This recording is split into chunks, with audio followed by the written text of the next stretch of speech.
Hey everyone. I didn't think I'd ever be the guy spilling my personal life on the internet, but here we are. My name's Jack, and I've been living through a nightmare for the past few months. I've been married to Sarah for 6 years, together for nearly a decade, and we have 2 little kids, Ava, who's 4, and Ben, who's 2. From the outside, we looked like that picture-perfect couple. A cozy house in the suburbs, steady jobs, vacations with the kids, and quiet nights on the couch with a bottle of wine. I thought we were happy, solid, the kind of couple that was going to make it all the way.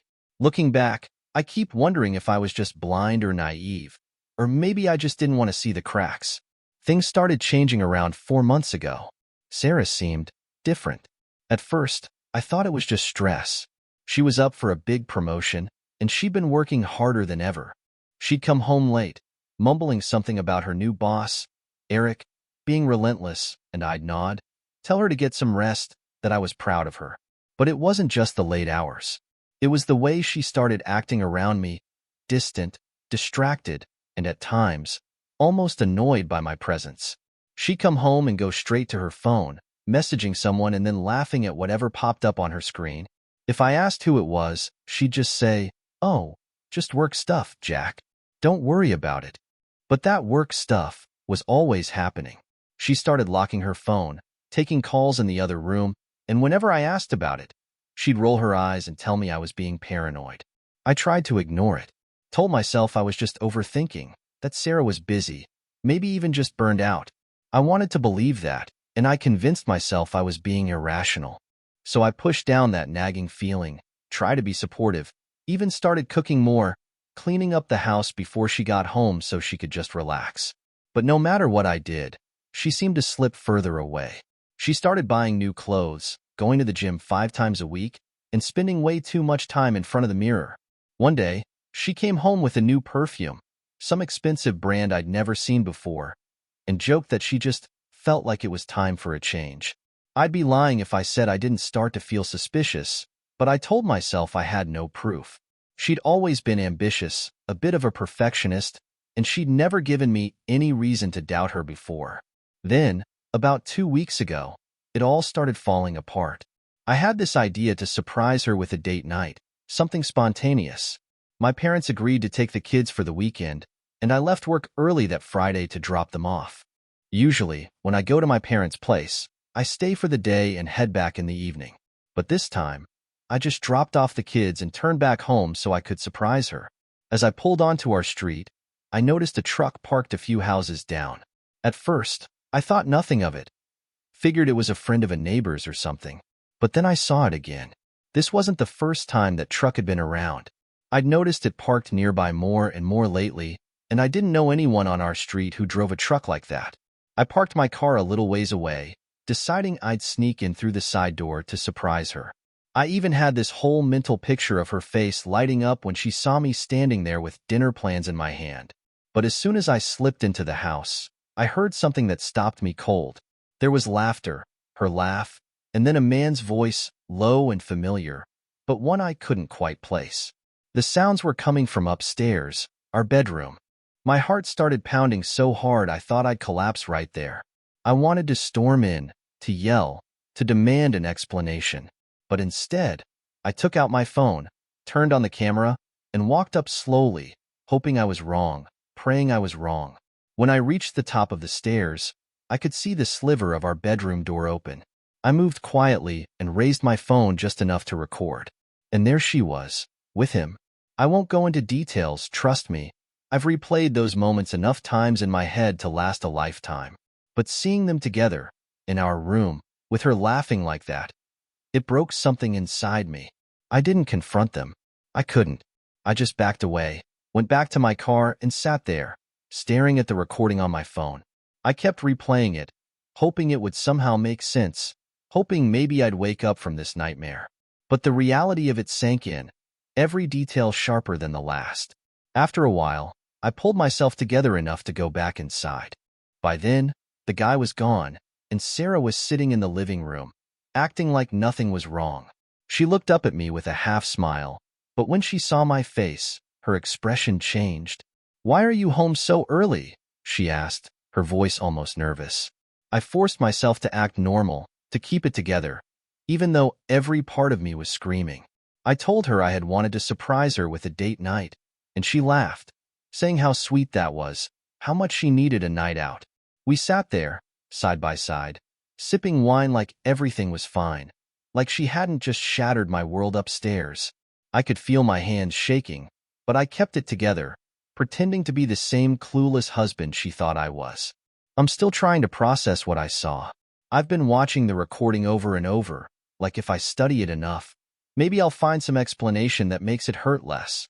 I can't stop replaying every moment of the past few months, wondering if I missed 1,000 signs, wondering how I could have been so blind. I haven't confronted her yet. I don't know if I can. Every time I try to imagine the words, my mind goes blank. I feel like I'm drowning in betrayal, and the woman I thought I knew better than anyone else on this earth is suddenly a stranger. I need advice. Should I confront her now, or wait until I have more proof? Do I even want to save this marriage, or is it already too late? Part of me wants to leave, to pack up and never look back. But then there's the kids. What am I supposed to tell them? How do I explain to them that the family we built, the life I fought so hard for, was all just a lie? If you've been through something like this, how did you survive it? How did you find a way to move forward? I don't know what to do, and I don't know who I am anymore.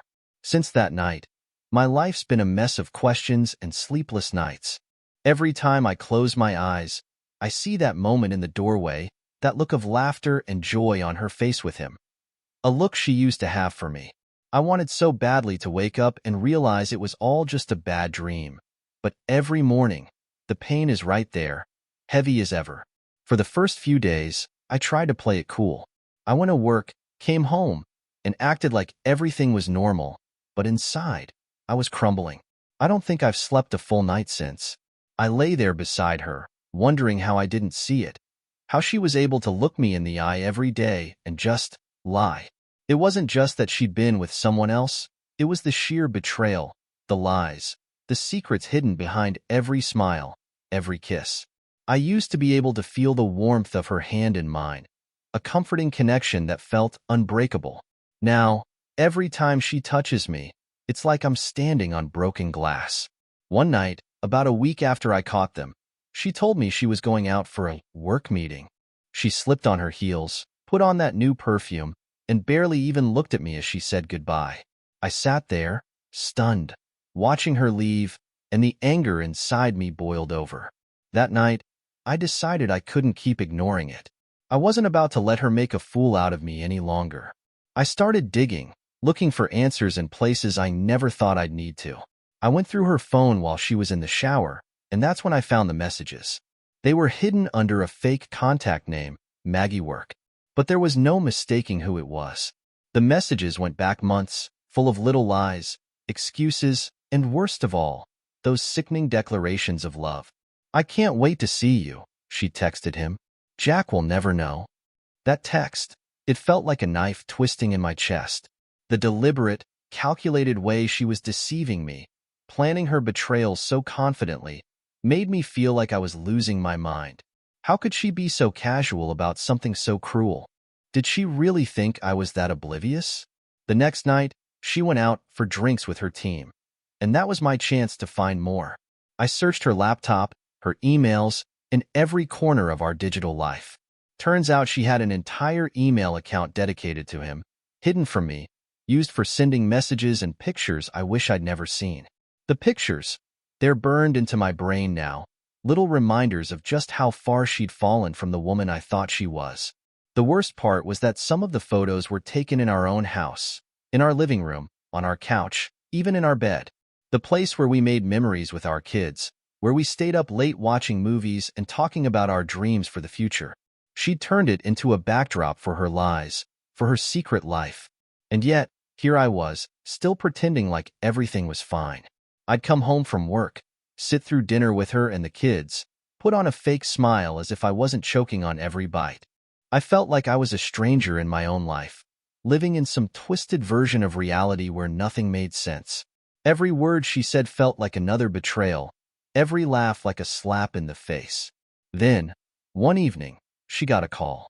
She glanced at the screen, her face turning tense for just a second, Then she declined the call. I asked who it was, and she shrugged it off, saying, "Oh, just someone from work." But I recognized that look, a flash of guilt, a flicker of worry. It was then I knew I couldn't keep living like this. I needed to confront her, to finally hear her side of the story, even if I knew it was going to break me all over again. I planned it out for the weekend. I'd tell her we needed to talk after the kids went to bed. I'd lay it all out, show her what I knew, demand an explanation. But as the days crept closer, doubt started gnawing at me. What if she denied it? What if she turned it back on me, said I was crazy, that I was the one breaking our marriage with my suspicions? I tried to talk to my best friend, Mike, about it, but I couldn't bring myself to share everything. I just told him things were rough between Sarah and me, that I was worried about the distance growing between us. He looked at me with this sad expression, like he knew something was up, but he didn't push it. He just said, "Whatever it is, Jack, you're a good man. Don't let anyone make you feel otherwise." His words should have been comforting, but instead, they twisted in my gut. Don't let anyone make you feel otherwise. Did he know? Did everyone know, except for me? On Friday night, she came home late, reeking of that perfume again, and stumbled into bed without a word. I lay awake beside her, staring at the ceiling, feeling the anger build until it felt like I'd explode. I got up, went to the bathroom, and stared at myself in the mirror, wondering how I'd gotten here. How had I gone from the guy who trusted his wife completely to a man who was now waiting up every night, drowning in betrayal? The worst part is, I still love her. As much as I hate what she's done, there's a part of me that remembers all those good years, that still wants to believe she's the woman I fell in love with. But after everything I've found, every lie, every secret, how could I? I was standing there, gripping the sink, trying to calm myself down, when I heard her phone buzz again from the bedroom. I crept back, feeling a strange calm settle over me as I looked at the screen. Another message from Maggie Work. I picked up the phone, opened the message, and there it was, another reminder of everything I'd lost. "Can't wait for next weekend. Tell Jack you're visiting your sister or something." I felt my hands shake as I read it, the final proof that she was planning to keep lying, to keep tearing apart our life, our family, like it was nothing. I wanted to scream, to throw the phone across the room, to wake her up and demand she explain how she could do this to me. But instead, I just stood there, feeling empty, hollow, like I was watching someone else's life fall apart.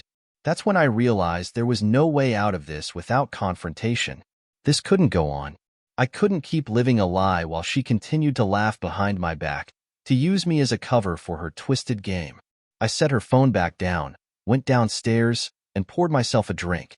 I sat in the dark, staring at nothing, trying to gather the strength I'd need to finally face her.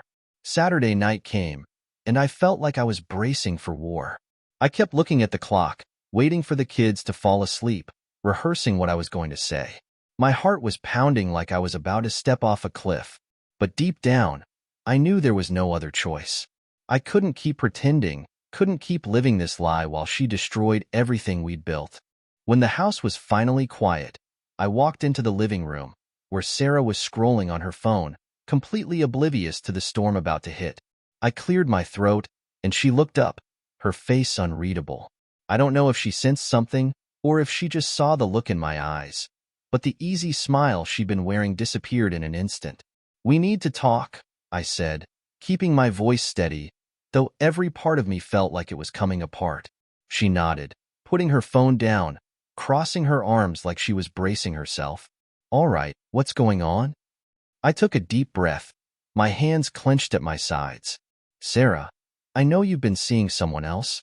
I know about the late nights, the hidden messages, the lies. I know everything." For a second, she just stared at me, and I saw a flash of panic in her eyes. But it disappeared almost immediately, replaced by a hardened, cold look I'd never seen before. "What are you talking about?" she said, her voice sharp, defensive. "Don't play dumb, Sarah," I snapped, finally letting the anger spill over. "I've seen the texts, the emails. I saw you with him in our house, in our bedroom. Do you have any idea how that feels? To know you've been lying to me over and over, while I've been sitting here like an idiot." She looked away, her face twisting in frustration. "Jack, you're overreacting. It was nothing, okay? Just a stupid mistake. I was bored, all right? You've been so checked out lately, always working, never paying attention to me. And Eric, he just made me feel wanted, like I mattered." I couldn't believe what I was hearing. The sheer gall of it, her turning it all around. Like this was my fault? "Are you serious right now?" I said, my voice trembling.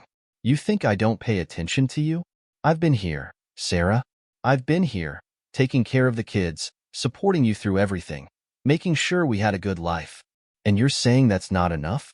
She shrugged, crossing her arms tighter. "I don't know what you want me to say, Jack.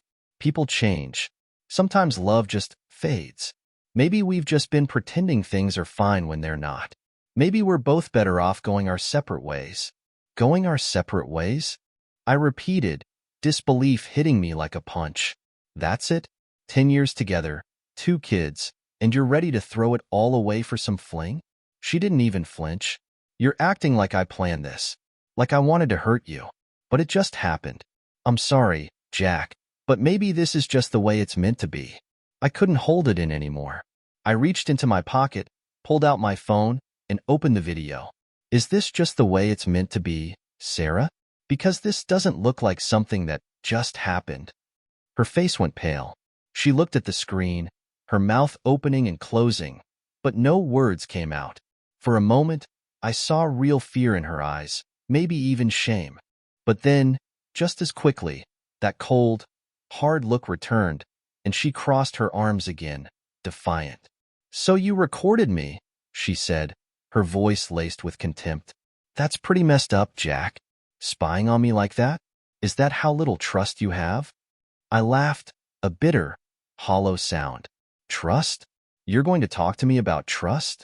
You've been sneaking around, lying to my face, and you have the nerve to act like I'm the one who's done something wrong?" She rolled her eyes, looking away, as if this whole thing was some minor inconvenience. "Fine. You caught me. Congratulations. So, what now? You're going to leave? Take the kids? What's the plan, Jack?"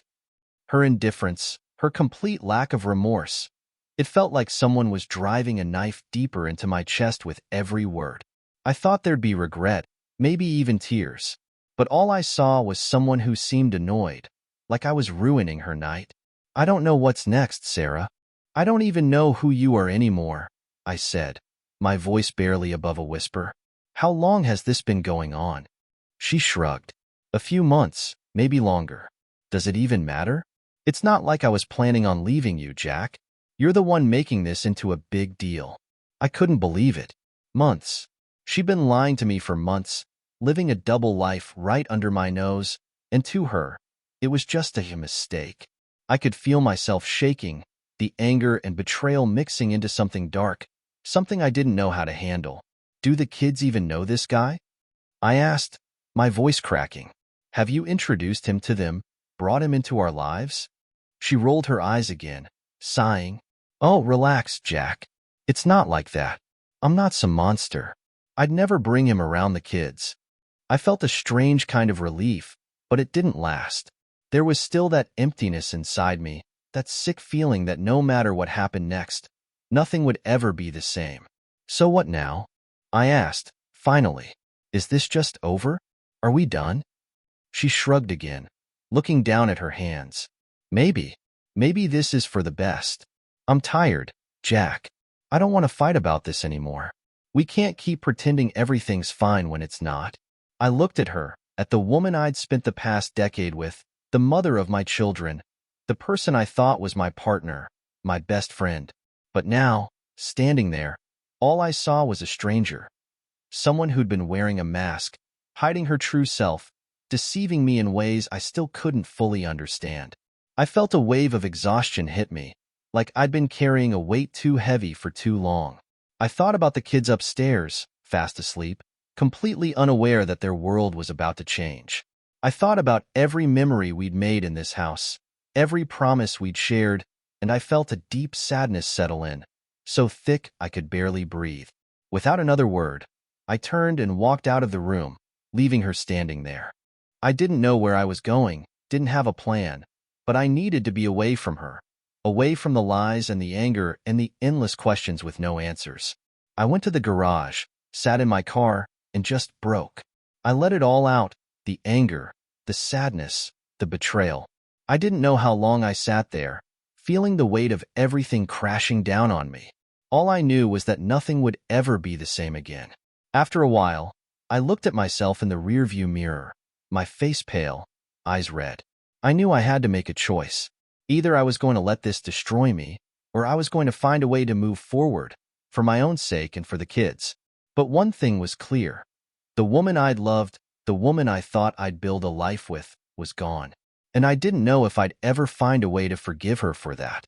I spent the next few days in a numb fog. Sarah and I hardly spoke, passing each other in the house like strangers, barely acknowledging each other. I don't think she even cared about the silence between us.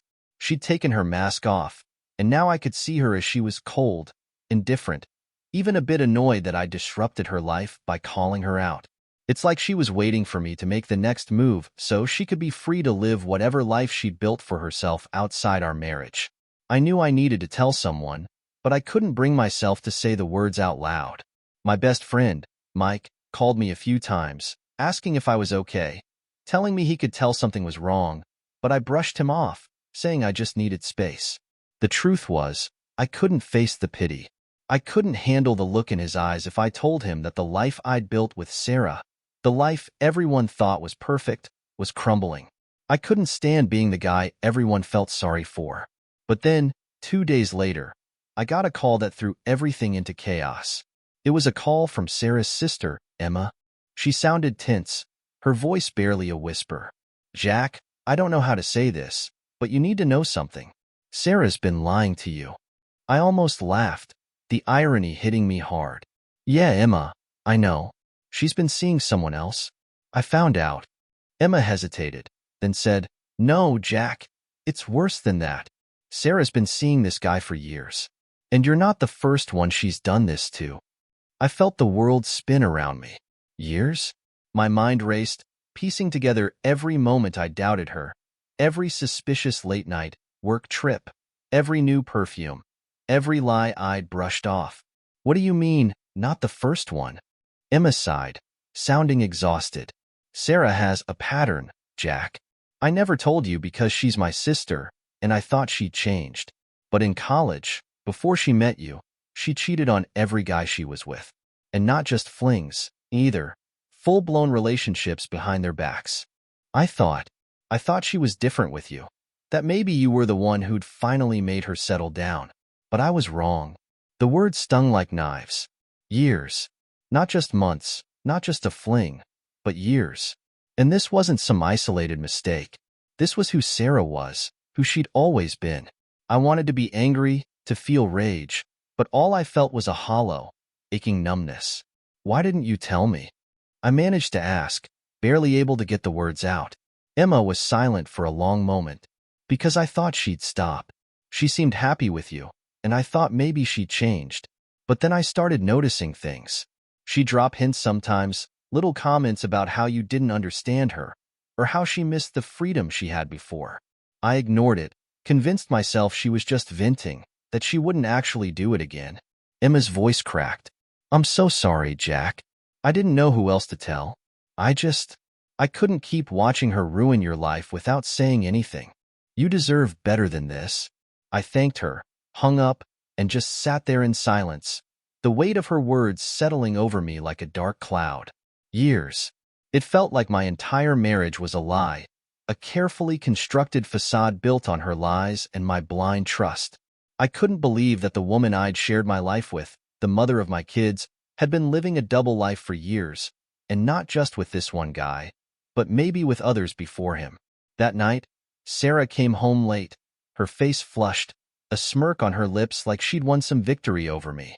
She didn't even glance my way, just walked past me into the kitchen, humming to herself like nothing was wrong. "Have a good night?" I asked, my voice cold and steady. She paused, glancing at me with a look of mild annoyance. "Just working late. You know how it is." I nodded slowly, my fists clenching at my sides. Right. Just work. Is that what you've been doing for the past few years? Just working? Her eyes narrowed, and she dropped the pretense, crossing her arms with a sneer. What, Jack? Are we really going to do this? Are you going to keep playing detective, hoping I'll break down and beg for forgiveness? Newsflash. People get bored. Marriage isn't some fairy tale. Maybe you should have thought about that before putting me on some ridiculous pedestal. Her words felt like a slap in the face, each one hitting harder than the last. So, that's it? You're just bored? That's why you're willing to tear apart our family? Or is it because I was never enough for you? She smirked, a cruel glint in her eyes. Maybe I just realized I deserve better than a husband who's too busy playing the perfect dad to even notice his own wife. She turned away, her voice dripping with contempt. Honestly, Jack, you're pathetic. Always have been. I felt something break inside me, the last thread of hope or love I'd clung to snapping in an instant. This was who she was. The real Sarah. Cold, selfish, and unashamed of the wreckage she'd left in her wake. The woman I thought I'd loved was a ghost, a mask she'd worn until she grew tired of me, tired of pretending. I walked out of the house that night, needing air, needing distance. I didn't know where I was going. I just drove, my mind racing, trying to process everything I'd learned. The memories flooded back, our wedding day, the birth of our children, the late-night conversations about our future. All of it felt tainted now, corrupted by the lies she'd built around me. Somewhere along the road, my phone buzzed, breaking me out of my thoughts. I glanced at the screen, and for a moment, I couldn't believe what I was seeing. It was a message from Sarah, but not the Sarah I knew. The real Sarah, the one who'd sent me that final, brutal blow in our living room. The message was a single line, cold and heartless. Get used to it, Jack. Some people just can't handle the truth. That was it. The final nail in the coffin. I knew, at that moment, there was no salvaging this, no forgiveness or reconciliation. The woman I'd loved was gone, if she'd ever truly been there. And now, I was left with the shattered pieces of a life I'd never really understood.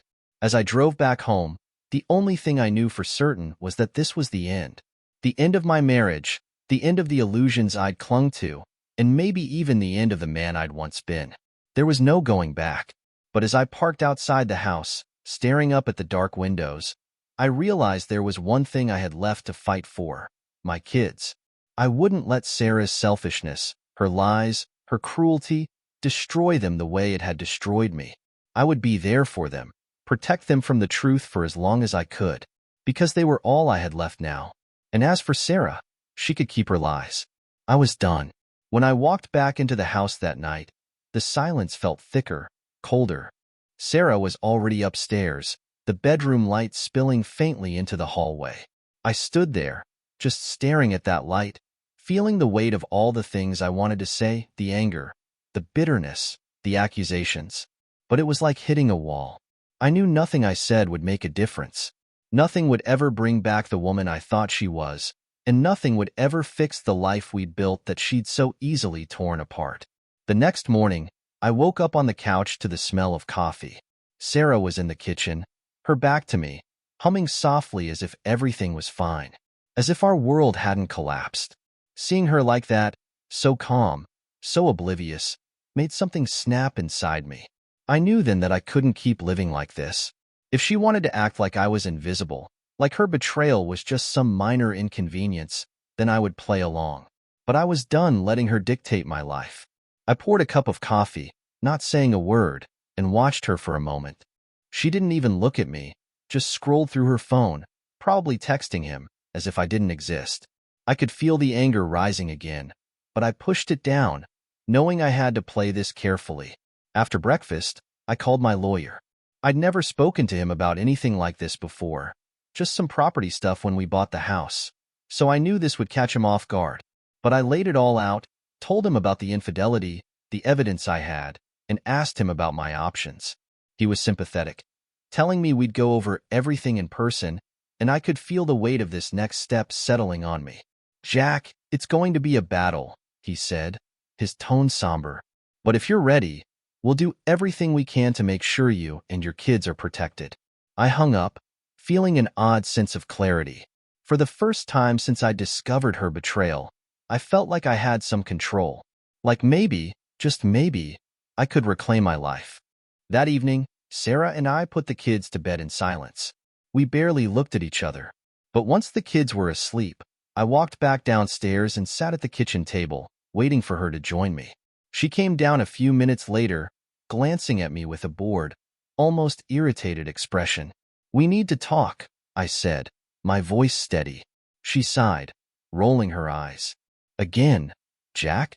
Haven't we gone over this enough?" I clenched my jaw, refusing to let her bait me. "Actually, this isn't about you. It's about the kids." That seemed to catch her off guard. She tilted her head, a small, fake smile creeping onto her lips. "Oh, now you're worried about the kids." I ignored the jab. "We're done, Sarah. This marriage is over, and I'm filing for divorce." For a second, I thought I saw a flicker of surprise on her face, maybe even shock. But she recovered quickly, crossing her arms and giving me that cold, indifferent stare. "Fine, go ahead. If that's what you want, then do it. But you should know that I won't make this easy for you. And I won't give up the kids without a fight." The threat stung, but I kept my composure. "Sarah, don't turn this into a war. We both know who's been the stable one here, who's been taking care of them while you were off doing whatever it is you think you deserve. I'm not asking for full custody. I want us to co-parent, for the kids' sake. But if you push me, I will fight for them. And trust me, I have enough evidence to make that happen." Her face twisted, a mixture of anger and something else. Maybe fear, maybe guilt. But she didn't back down. "You really think you're going to paint yourself as the perfect father, Jack? The stable one? You're nothing but a self-righteous, controlling hypocrite. Maybe I was bored because you were too busy playing the martyr to notice what I needed." I felt a flash of anger but pushed it down, focusing on my goal. "You can say whatever you want about me, Sarah, but this isn't about us anymore. It's about the kids, and they deserve better than to be caught in the middle of whatever you're trying to prove." She laughed, a harsh, hollow sound. "Oh, now you're the hero? The noble father fighting for his children? Give me a break, Jack. You're doing this because your pride is hurt, because you can't stand the thought that maybe you weren't enough for me." Her words hit hard, but they didn't change anything. I'd already made my decision, and nothing she said could undo the damage she'd caused. I looked her straight in the eye, my voice calm and clear. "Believe what you want, Sarah, but I'm not the one who broke our family, and I'm not the one who has to live with that." With that, I turned and walked away, leaving her standing there, stunned. I went back to the couch, knowing I wouldn't be able to sleep but feeling a strange sense of relief, like a weight had finally been lifted. I knew there would be hard days ahead, that the fight was just beginning, but for the first time, I felt ready. Ready to face whatever came next, to protect my kids from the chaos she'd created, and to finally reclaim my life from the wreckage. The next morning, she left early, slamming the door on her way out, and I knew she was furious. But I didn't care anymore. I had my lawyer, my evidence, and my resolve. I wasn't going to let her manipulation, her cruelty, or her lies control me any longer. For the first time in months, I felt a sliver of peace. The following week was a blur of meetings with my lawyer, documenting everything I could, and making plans to move forward. I kept things as normal as possible for the kids, hiding the storm brewing beneath the surface. I knew that, no matter what happened, I had to protect them from the fallout, to make sure they felt safe and loved, even if everything else in their world was about to change. Sarah, meanwhile, seemed to be doing everything she could to escalate the situation. She started going out more often, coming back at odd hours, acting like she didn't even care who saw. She flaunted her indifference, her contempt for me, as if daring me to react. But I stayed calm, focused on the bigger picture. I knew that any emotional outburst would only play into her hands, and I wasn't going to give her the satisfaction. Then, out of nowhere, I got a message from her. A text that, at first glance, seemed innocuous but was loaded with cruelty. "I'm taking the kids to see my parents next weekend. You should make other plans." It felt like a punch. Her parents had always been part of our lives, part of our kids' lives, and now she was using them against me, trying to cut me out of my own children's world. I replied simply, "We need to talk about this." But she didn't respond, and when I tried calling, she ignored my calls. When the weekend came, she packed up the kids, barely giving me a glance as they left, and I spent that whole weekend pacing around an empty house, feeling like a stranger in my own life. The kids were gone, and all that was left was the hollow shell of a home that had once been filled with love and laughter. I called my lawyer first thing Monday morning. "She's trying to keep them from me," I said, my voice tight with anger. "I can't let her do this. I want to move forward with the custody arrangement as soon as possible." He agreed, and we scheduled a meeting to finalize our approach. But as the days went by, I started hearing whispers from mutual friends, from neighbors. People were talking about me, about Sarah, about everything we kept hidden behind closed doors. It was like she was trying to paint herself as the victim, rewriting the narrative to make herself look like the one who'd been wronged. And then, just when I thought I'd seen it all, I got another message from her. A simple, devastating sentence. "I never loved you, Jack. Not the way you think I did." I sat there, staring at those words, feeling the finality of it hit me like a freight train. I realized then that the woman I'd loved, the woman I'd built my life around, had never truly existed. She was a figment of my own hopes, my own blind trust. I knew now that I was ready to end this, once and for all. The man who tried to hold on, who tried to keep our family together, was gone. All that was left was a father, a man determined to protect his children, and a resolve as hard as steel. After that last text, I knew there was no more reason to hold back. Sarah's message had cut through any lingering sentiment, any remnants of the life we'd built. It was clear she'd not only given up on us, but was determined to tear down whatever was left. If she wanted a war, then a war was exactly what she was going to get. The first court date came quickly. I sat on one side with my lawyer, trying to keep my focus steady, my emotions in check. Across from me, Sarah looked cool, composed, as though we were just hashing out some minor disagreement. I couldn't believe how little emotion she showed. No regret, no remorse, just a look that dared me to fight her.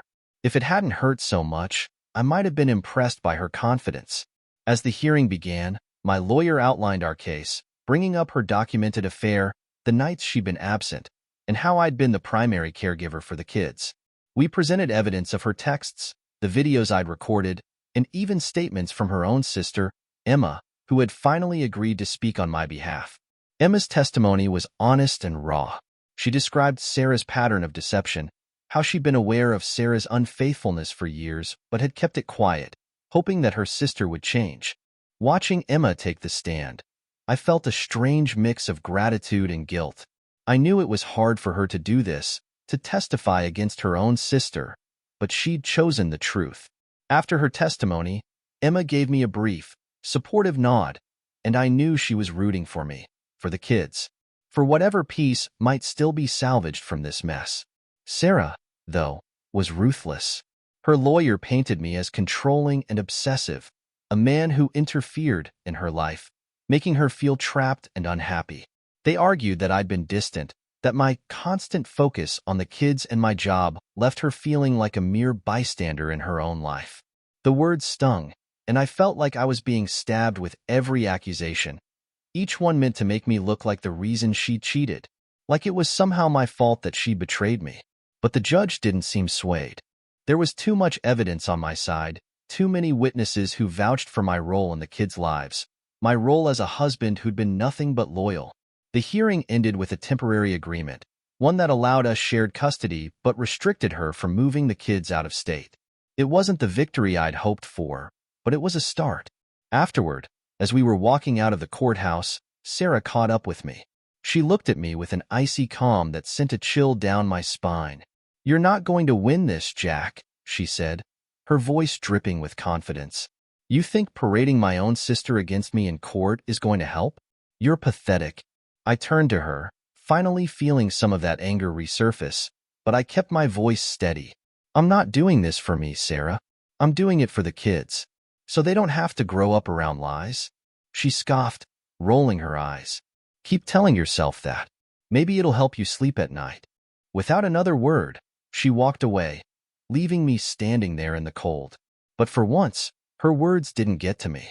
I knew who I was, knew what I stood for, and I was done letting her twist that into something ugly. Whatever she threw at me, I would take.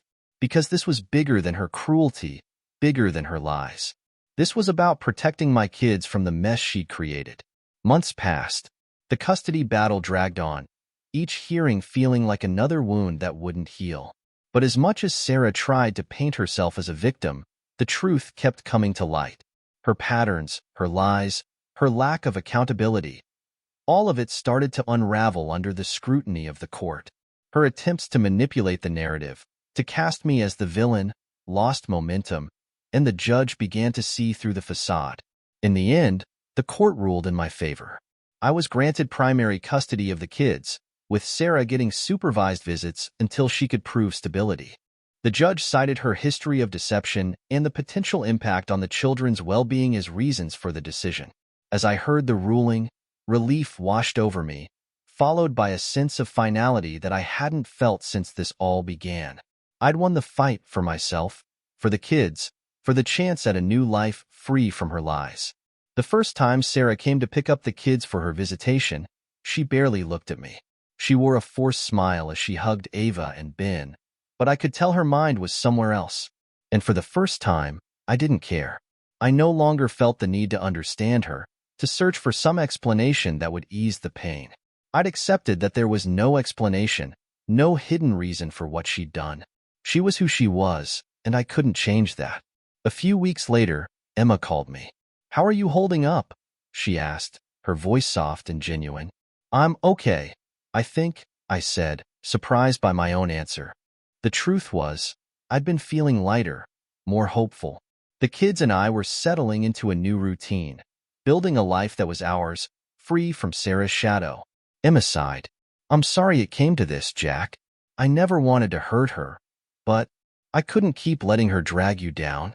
"Thank you, Emma," I said, meaning it more than I could express. "You helped me more than you know." Before hanging up, she paused. "And Jack, remember that you're not alone. There are people who care about you, who see what a good man you are." As the months went by, I found myself healing, piece by piece. I spent more time with the kids, focusing on creating new memories, filling our days with laughter and stability. It wasn't always easy.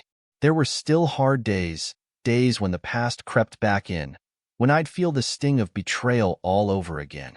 But each time, I reminded myself of what I'd gained, the freedom to build a life that was real, honest, and filled with love for my kids. Then, 5 years after the divorce was finalized, my phone rang. I didn't recognize the number, but something told me to answer. "Hello?" I said, curious. There was a pause, then a familiar voice spoke, one I hadn't heard in years. "Jack, it's Sarah." I felt a surge of emotions, a mixture of anger and surprise. "Sarah, what do you want?" She hesitated, her voice softer, almost hesitant. "I know it's been a long time, but I wanted to reach out. I'm sorry, Jack, for everything. I know that doesn't mean much now, but I had to say it." Her words hung in the air, a strange echo of a time I'd worked so hard to leave behind. And yet, hearing them didn't bring the relief I thought they might. I realized I didn't need her apology. I didn't need her validation or her regret. I'd moved past her, past the lies, past the betrayal. "I appreciate the call, Sarah," I said, my voice calm. "But I've moved on. My life, the kids' lives, we're doing well. I hope you find peace too." There was a long silence before she replied, her voice barely a whisper. "Thank you, Jack." I hung up, setting the phone down with a sense of closure I hadn't known I needed. The past was finally behind me, its grip on my life loosened for good. I'd come through the fire, scarred but stronger, and I knew now that I was ready for whatever came next.